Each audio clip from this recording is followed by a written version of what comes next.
Hello, everyone. I'm here with my dad, Neal Burgess, right here in Bend, Oregon. And we want to wish you a Happy New Year. Yeah, and I just want to say Happy New Year. Wait, you threw me off there. Anyway. They don't know. It's Rosh Hashanah. Rosh Hashanah. We're not Jewish, but we are.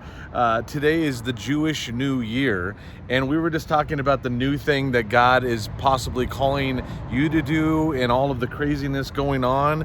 And in fact, sometimes God will use pain to get our attention, and that's kind of why I'm here. Last minute flew up here because you were experiencing some major pain. Yeah, I had some pain in my back. I mean, like in the morning, I could barely walk. I was like holding on to the dresser and stuff like that. So I thought, well, I got to have this checked out. So today I went to the doctor, and actually I had good news. Yes. My back does hurt, blah, blah, blah. But it's not kidneys. It's not my kidneys. Yeah. In fact, they did a test on my kidneys, and they said my kidneys are better than they used to be.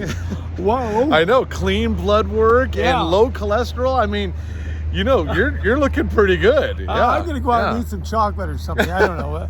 But anyways, my thoughts and emotions were that, oh my gosh, my kidneys are going out. Yeah. I was worried. I was seriously worried. I'm doing the simultaneous. I'm praying. I'm worrying. I'm praying. I'm worrying. But I wanted to get information at what really was going on so I could pray effectively.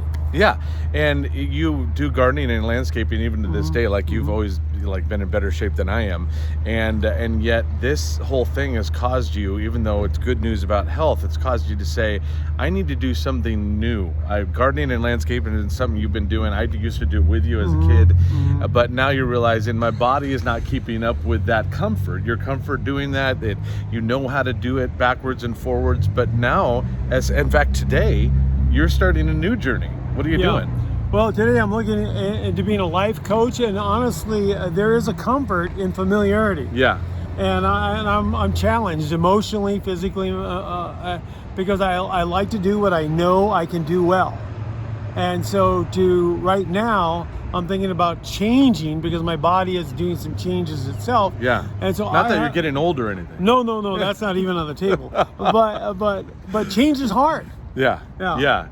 Even though there's a promise that it's going to be better for me, right? I'm having a difficulty in embracing it. Yeah, but you took the first step today, and you signed up for to get certified as a life coach. Exactly. And of course, that's something he does as a pastor. He's been doing it for years, but it took this pain thing to kind of be willing to say, hey, let's start something new. Let's look into something new and how God might want to use that. And sometimes a lot of us, I know, are going through pain. We're going through change. Change is uncomfortable. Change is scary. But if we're not careful, we're going to miss out on the new that God wants to do. What's that passage in Isaiah?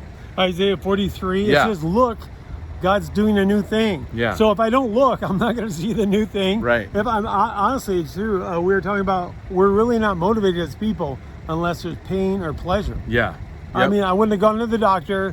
I wouldn't be thinking about being a life coach if there wasn't some sort of pain or motivation. Right. And he says in Isaiah 43:19, behold, I'm making a pathway through the wilderness, right? And but God can make the path, but you and I still have to choose to walk the path. Sometimes we're missing out on the new that God wants to do because we prefer the comfortable and the familiar.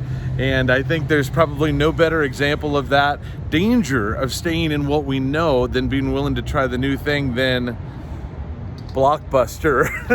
Here we are in front of the Blockbuster video here in Bend, Oregon. Do you still come here and I don't rent VHSs? Remember we used to do that though? Yeah, we did. Yeah, that was our Friday thing. We'd go and we'd rent the VHS player, right? And then we'd rent a couple of movies, and we had to be kind and rewind, as it says there.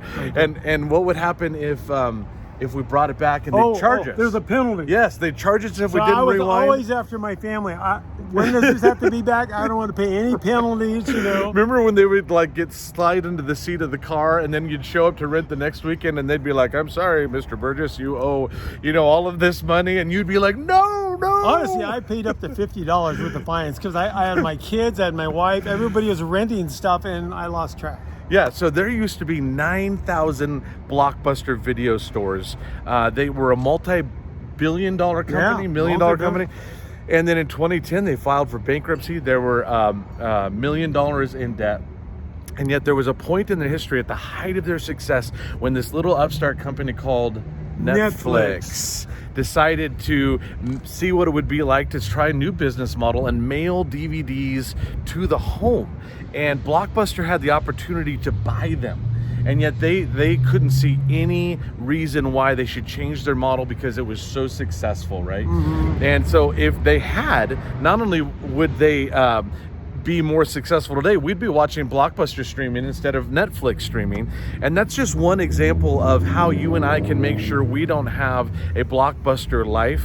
We got a Blockbuster mindset. Or a Blockbuster mindset, Yeah, right? Which says, what I have going works good enough, right? What I have going is successful enough. Let's not wait till the point of pain before we're willing to step into the pathway that God is leading us into. Yeah. This is literally the last Blockbuster in the United States. On the earth. On the earth. On the earth. On the earth. And we don't want that to happen to our faith. We don't want to be the last church, in existence, because the church isn't willing to try the new things God's asking us to do to reach people around us. And I feel like in the great unraveling, the great unsettling that our whole world is in right now because of the pandemic and COVID, that God might want to use that pain to help us to start and try the new pathways He's leading us to. You're starting, life coaching. What is God asking you to do in terms of reaching out in new ways, starting with Him and being willing to see the new thing that He's about to do? Really, you got to ask some questions. Yeah. And you gotta be willing to embrace some honesty. Am I willing to change? Is God calling me to change? And is He making a path and I still need to walk on it? Right.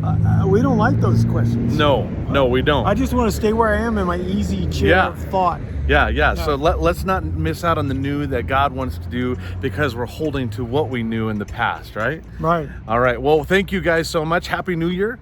Isaiah 43. All right. God bless.